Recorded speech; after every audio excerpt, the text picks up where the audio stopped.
উনি সফরে বেরিয়েছেন হাদিস কালেকশনের জন্য। প্রচন্ড শীতের রাত,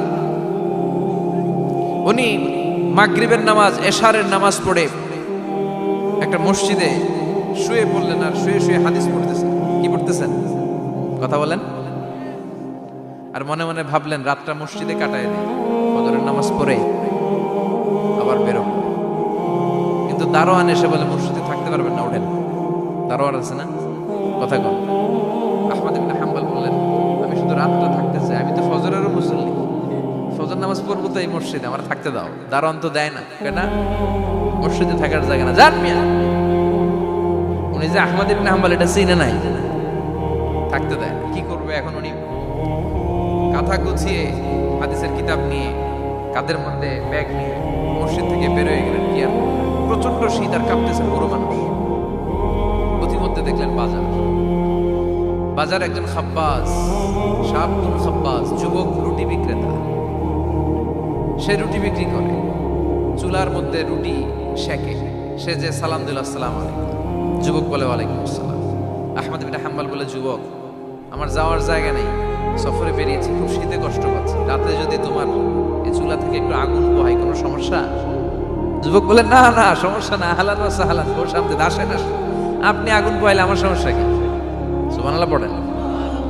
আল্লাহ শুকরিয়া করে উনি বসলেন আর আগুন পোহাচ্ছেন। আর খেয়াল করলেন যুবক রুটি বানায় আর পরে আস্তাগফিরুল্লাহ, রুটির দলা বানায় পরে আস্তাগফিরুল্লাহ, খামির বানায় আর পরে আস্তাগফিরুল্লাহ, রুটি নিয়ে উনুনের ভিতরে চুলার ভিতরে সেকা দেয় আর পরে আস্তাগফিরুল্লাহ, দোকানদারের কাছে কেউ আসলেই সে রুটি দেয় আর পরে আস্তাগফিরুল্লাহ, ক্রেতার কাছ থেকে টাকা নিয়ে ক্যাশ বক্সে রাখে আর কি পড়ে, আবার রুটি বানানো শুরু করে আর কি পড়ে, খালি এইটাই পড়তেছে। ইমাম আহমদ ইবনে হাম্বল তো অবাক, কিরে এটা আবার কেমন যুবক, খালি আস্তাগফিরুল্লাহ।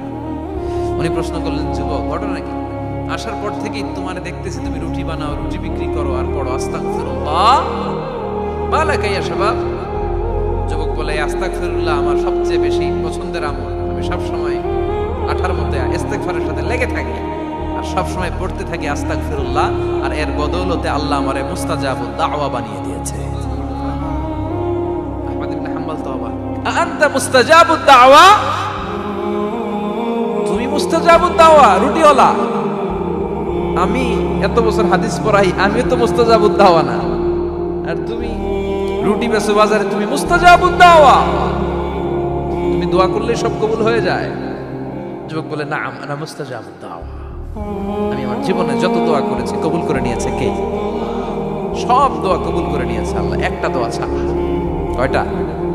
আহমদ ইবনে হাম্বলের কৌতূহল, কিউরিয়াসিটি আরো বেড়ে গেল। কি? সব দোয়া কবুল হয়েছে একটা দোয়া ছাড়া?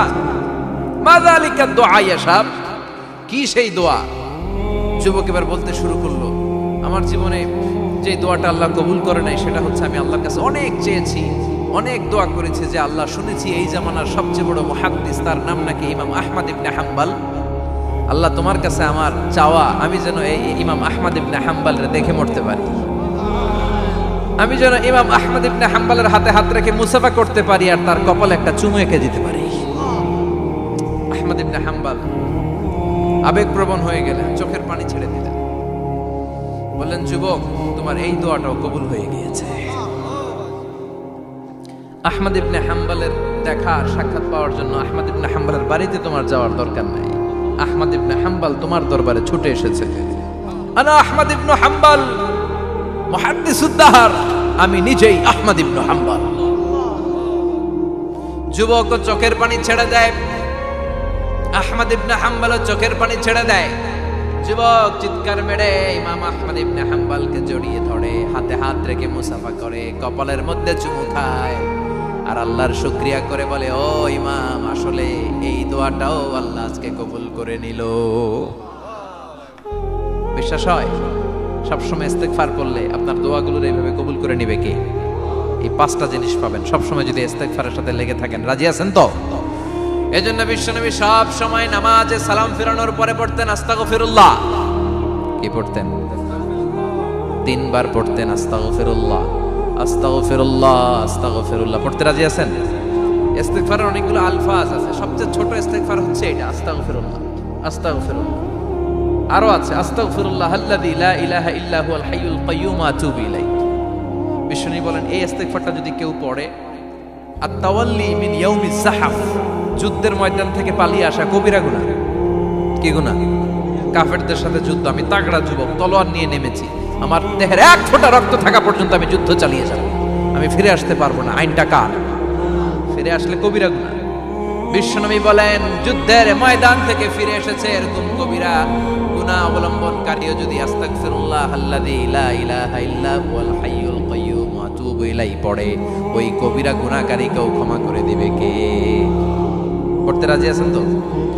আবার সাইয়েদনা আবু বকর বললেন, ইয়া রাসূলুল্লাহ আল্লিমনি দুআআন আদউ বিহি ফি সালাতি, এমন দোয়া আপনি আমারে শিক্ষা দেন যে এই দোয়াটা আমি নামাজে পড়তে পারি। বিশ্বনবী বললেন, পড়ো আল্লাহুম্মা ইন্নী যালামতু নাফসি যুলমান কাসীরান ওয়া লা ইয়াগফিরুয যুনুবা ইল্লা আনতা ফাগফিরলি মাগফিরাতাম মিন ইনদিক ইন্নাকা আনতাল গফুরুর রহিম। সুবহানাল্লাহ পড়ে, এটাও ইস্তেগফার। আমরা এটার বলি দোয়া মাসুরা, সালাম ফেরানোর আগে পড়ি না? যেখানেই ক্ষমা চাওয়ার কথা আছে ওইটারই কি বলে? ইস্তেগফার। আল্লাহুম্মা ইন্নী যালামতু নাফসি, আল্লাহ জুলুম করেছি, যুলমান কাসীরা, অনেক জুলুম, ওয়ালা ইয়াগফিরুয যুনুবা ইল্লা আনতা, তুমি ছাড়া এই গুনাহ ক্ষমা করার তো কেউ নাই, ফাগফিরলি মাগফিরাতাম মিন ইনদিক, তোমার দয়ায় আমারে ক্ষমা করে দাও, ইন্নাকা আনতাল গফুরুর রহিম, তুমি হলা ক্ষমাশীল। ঠিক কি না? এটাও ইস্তেগফার, এটাও পড়বে। আর এই সব ইস্তেগফারের শ্রেষ্ঠ ইস্তেগফারের নাম সাইয়্যিদুল ইস্তেগফার। যত ইস্তেগফার হতে পারে এর মধ্যে সবচেয়ে শ্রেষ্ঠতম ইস্তেগফার নাম কি? কথা কন। বুখারীর বর্ণনা, শাদ্দাদ ইবনে আউস রাদিয়াল্লাহু তাআলা আনহু বর্ণনা করেন, এই সাইয়্যিদুল ইস্তেগফার দিনের বেলা যে পড়বে ওই দিনে মারা গেলে সে জান্নাতি। এই সাইয়্যিদুল ইস্তেগফার রাতের বেলা যে পড়বে ওই রাতে যদি ইন্তেকাল হয় ওই লোকটা জান্নাতি। মুখস্থ আছে না? কার কার মুখস্থ? হাত তুলেন। মাশাআল্লাহ, তাবারাকাল্লাহ, মাশাআল্লাহ, মাশাআল্লাহ। আর যাদের নাই তাদের হোমওয়ার্ক, তাদের আল্লাহুম্মা আনতা রাব্বি লা ইলাহা ইল্লা আনতা খালাকতানি ওয়া আনা আবদুক ওয়া আনা আলা আহদিকা ওয়া ওয়া'দিকা মাস্তাতা'তু আউযু বিকা মিন শাররি মা সানা'তু আবুউ লাকা বিনি'মাতিকা আলাইয়া ওয়া আবুউ লাকা বিযামবি ফাগফিরলি ফাইন্নাহু লা ইয়াগফিরুয যুনুবা ইল্লা আনতা। সুবহানাল্লাহ পড়েন। আজকে রাতে পড়ছেন, মারা গেলে জান্নাতি। চিল্লায় পড়েন না আল্লাহু আকবার। এজন্য বিশ্বনবী বলেন আমার আগের গুনাহ মাফ, পরের গুনাহ মাফ, তারপরেও প্রতিদিন আমি 70 বার তওবা ইস্তেগফার পড়ি। আজকে থেকে পড়তে রাজি আছেন তো? বেশি বেশি ইস্তেগফার পড়া যাবে না? একটু প্রাণ খুলে দিল খুলে আওয়াজ করে পড়েন তো আস্তাগফিরুল্লাহ। আর জোরে পড়েন আস্তাগফিরুল্লাহ। আবার সবাই পড়েন আস্তাগফিরুল্লাহ। সব সময় তওবা ইস্তেগফার যারা পড়ে তাদেরকে পছন্দ করে কে? সব সময় জিকির করে করে জিহ্বাটারে যারা ভিজিয়ে রাখে তাদেরকেও পছন্দ করে কে? আল্লাহ বলেন ওয়াজকুর রাব্বাকা ফি নাফসিকা তাদাররুআন ওয়া খীফাতান ওয়া দুনাল জাহরি মিনাল কওলি বিল গুদুবি ওয়াল আসাল ওয়া লা তাকুম মিনাল গাফিলিন। সুবহানাল্লাহ পড়েন। আল্লাহ বলেন ওয়াজকুর রাব্বাকা ফি নাফসিক, আল্লাহরে মনে মনে ডাকো, তাদাররুআন ওয়া খীফা, আল্লাহর জিকির করতে আল্লাহ বলেছেন ফি নাফসিক। বুঝতেছেন অর্থ? ফি নাফসিকা, মনে মনে আল্লাহর জিকিরটা করো। তাদাররুআন ওয়া খীফা, তাদাররুআ মানে বিনয়ের সাথে, with full of humility, submission and humbleness, বিনয়ের সাথে আল্লাহরে ডাকো। ওয়া খীফা, গোপনে গোপনে ডাকো। দুনাল জাহরি মিনাল কওল, চিৎকার চেঁচামেচি করে ডেকো না। কার কথা? আওয়াজ করে জিকির করো না। এই যে আমরা মাহফিলে লা ইলাহা ইল্লাল্লাহ জিকির করে, এটা তালিম। উদ্দেশ্য কি? তালিমের জন্য আওয়াজ করে জিকির জায়েজ আছে, কিন্তু ব্যক্তিগত জিকিরের যে ইবাদতটা এটা আস্তে আস্তে হইতে হবে, এটা ভদ্রভাবে হতে হবে, চিল্লাচিল্লি করে নয়। আবার তালিমের জিকির ওইটাও ভদ্রভাবে। ইন্নাল্লাহা জামিল ইউহিব্বুল জামাল, আমার আল্লাহ সুন্দর, আমার আল্লাহর জিকিরের মধ্যেও সৌন্দর্য আছে না নাই?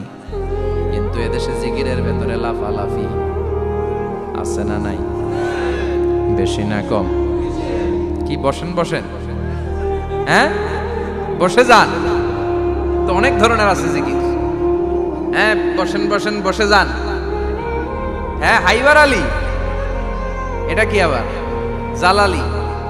তো এই যে ইন্নাল্লাহা জামিল ইউহিব্বুল জামাল, আমার আল্লাহ সুন্দর, আমার আল্লাহর জিকিরের মধ্যেও সৌন্দর্য আছে না নাই? তালিমের উদ্দেশ্যে সবাই মিলে জিকির করা যায়, কিন্তু চিল্লাফাল্লা করা যাবে না, লাফালাফি করা যাবে না, মাথা ডানে বায়ে ঝোলানো যাবে না, ঠিক কিনা? কিন্তু লাফালাফির জিকির আছে না নাই? লাফাইতে লাফাইতে, হ্যাঁ